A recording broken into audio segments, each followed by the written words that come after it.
So I didn't really realize the global impact of that until I was in a mixed crowd like that. People from every language and walk of life. Heavy duty crowd, and they're too. all singing it. It's like, wow. Your Uncle Joe's Garage, presented by MAV TV Motorsports Network.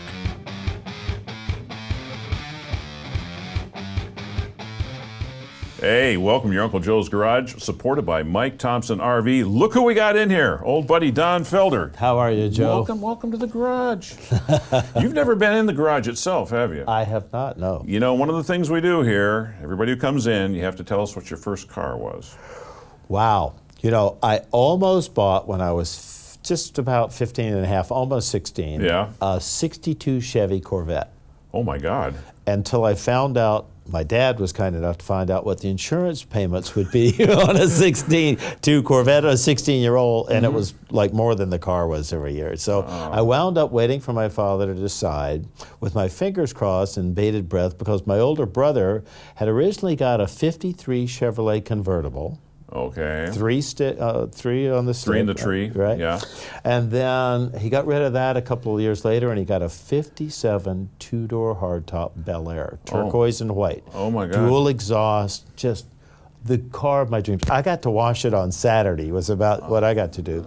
So I was waiting for my first car. My dad went over to Jacksonville, because we lived in Gainesville. In Gainesville, yeah. Yeah, Jacksonville had all the car lots. He went over there and found this car and came driving it into my driveway, and I'd never seen this kind of car before. And I've only met one person in my entire life that ever owned one. It was a Simca. Oh dear God. S-I-M-C-A. It was a French car. I was going to say it's French. Yeah. And so it's leaking oil. Yeah. No. And I said, it was like, where's my 53 convertible or my 57 hardtop? And that was my very first car. And literally within 5 months, I totaled it. Now, I don't know if I did it on purpose or it was totally accidental, but it was really the car of your nightmares. You know, you drove into class, at school, at high school, everybody's got Mustangs and all these cool cars, and I come in with this like nerd Simca car. So it was far from being, you know, a really cool car. Could you get a guitar in it? No, I did. You couldn't even do that. It was pretty small. That was his way of calming you down a bit, I guess, yeah. Well, here we are inside the garage. You just played Los Angeles a week or so ago. You're hooked up with the United We Rock summer tour with the guys from Styx Again and from REO. Yeah. That's a pretty cool setup you got going there. You know, we've known each other for decades, really, and toured together, opened together, played with each other, worked on different projects together. And when the prospect came up of all those people that I know so well, and putting together a tour that literally is almost 4-hour show of just hit after hit after hit after hit after hit, and then on top of that, the rest of the time we spend off the stage, it's like a family. It's very relaxed, very warm. We play golf together, the guys that play golf in all the bands. We go bowling together. You go bowling? I just went bowling Saturday, as a matter of fact. Guitarist with fingers and delicate instruments and you're bowling? Yeah. I learned a lot of money on the pool halls and the bowling alleys when I was a kid. Really? Yeah, so, yeah, well, that's why you got the Simca then. That's right. He's a hustler. Yeah. Wow. So you're out there, you're hanging out with these guys. It's almost unusual, I'd say, perhaps, from past experiences, to be touring with a band that everybody's getting along with each other and as happy as... You know, there's no drama, there's no hissy fits, there's no egos. Everybody's been doing this for a long time, very gracious, and a great deal of respect amongst us all as friends and musicians. So there's no really any problems that we've come across. Matter of fact, it's really a shame that we have so much fun and get paid for it at the same time. Hotel California, 40th anniversary coming up, or we just passed it, December 8th last year. Yeah. Any significance? Anything come to mind on that besides it just makes me feel, on the wall? It makes me feel really old. It's been 40 years since we made that record and put it out, and I can't believe the legs it's had. You know, I did this show for the United Nations in New York City about 3 years ago, and I wound up playing for about 1,000 heads of states, presidents of countries from all over the world. Really? Yeah. And so I came out, I did Take It Easy in a couple of songs. Then I played Hotel California. And, you know, if you watch the UN, they always have these translator cups on so they can understand whatever language people are speaking in. everybody in that room started singing Hotel California. Oh my God. No matter what country they were from, what language they spoke, it was like, really? So I didn't really realize the global impact of that until I was in a mixed crowd like that. People from every language and walk of life. Heavy-duty crowd, and they're too. all singing it. It's like, wow. So, You didn't point anybody out as being flat, did you? well, a couple of guys, Couple of especially guys, guys, yeah. yeah, but only American guys.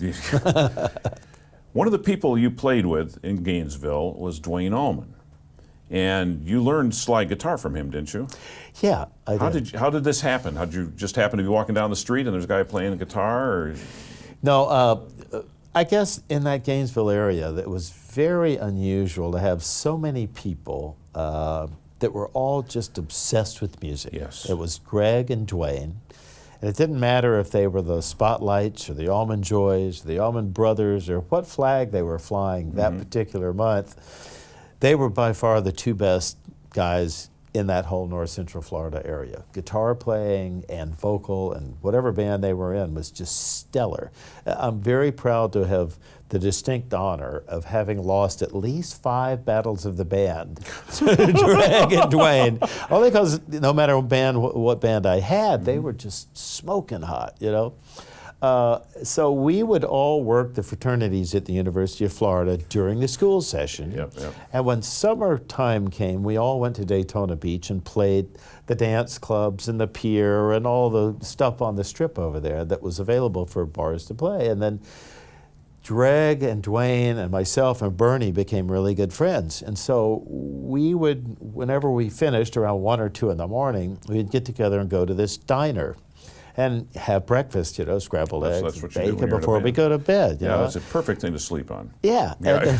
And then the Allman Brothers' mother had a house in Daytona Beach. So half the time we'd wind up just going over to their house after the diner, Okay. hanging out, staying up for a few hours, shooting the bologna, playing. And then Greg would be playing piano, and Duane wound up sitting down on the floor just playing slide guitar. I'd seen guys play slide guitar, but mostly the old school blues guys with an acoustic guitar. Yeah. I'd never seen anyone play slide guitar like Duane. He was just on fire. So I finally said, you've got to show me how to do that. I don't even know how to tune this for slide. And he showed me the tuning, and he showed me the basic pulls, like pulling a fifth down to a fourth, a flat third, and how to make it sound, you know, really bluesy, and some of the basic positions that you play in on slide. And there was no way at that beginner stage playing slide I could have ever emulated him or copied him or to this day surpassed him. But he really gave me the fundamentals and basics of slide guitar. He gave me the first few lessons I ever had. God, how cool is that? And then I stole everything else I could from him. And of course, Stephen Stills claims you were one of the best guitarists he'd ever worked with down there, too. He absolutely is correct, by far. No, I've known Stephen since we were 14, 15. Yeah. He actually was in the band before Bernie Ledden joined my band. Bernie Ledden replaced Stephen Stills when he left. Oh, my God.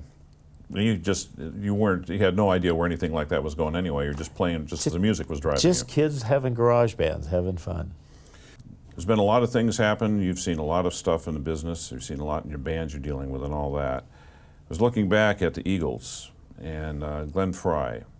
Was there a vocal performance of his that stuck with you? Is there something that comes to mind? Anything in particular? Well, you know, I have the utmost respect for Glenn and his talents and his writing and his direction that he kind of pushed this band.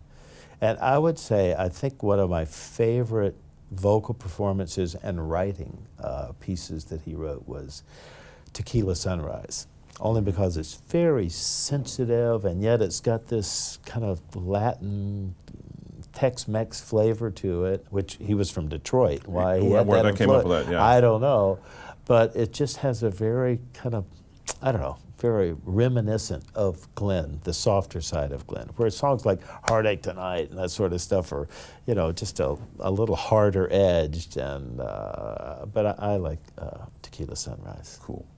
So is there somebody that you haven't played with that you would like to?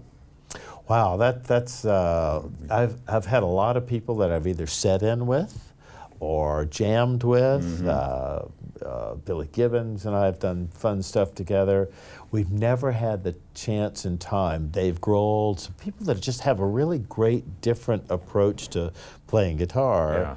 That I would like to not just sit in and jam on a song, but I'd really like to sit down and put something together with. So that may be something we work out for these next 3 to 4 tracks that I'm working on. It'd be fun to do that instead of just a jam. You know, those are always a little dubious, I guess is the best word for it. You know? Have you recorded with Billy? No. Okay. Well, let me see what I can do for you. Okay. All right. Yeah. Well, Don, we're looking forward to hearing the new album when it comes out. I'm understanding there may be some tracks turned in by September. Maybe the album will be out the first part of the year. Is that right? 2018, first quarter of 2018. Okay. You're due back here then. Thank you so much for taking the time. Good luck out on the road with these guys from Chicago. You know, you're touring with them. Got to keep an eye on them. Yes, you do, brother. Don Felder here in your Uncle Joe's Garage. Hey, here we are inside your Uncle Joe's garage, and I know you haven't been inside the garage yet, but I got some great news for you. We've created a mobile version of the Uncle Joe's Garage thanks to our friends at Mike Thompson RV Superstores. Like they say, don't miss a moment. And don't miss the mobile Uncle Joe's Garage when it comes to a location near you. I'll be looking for you.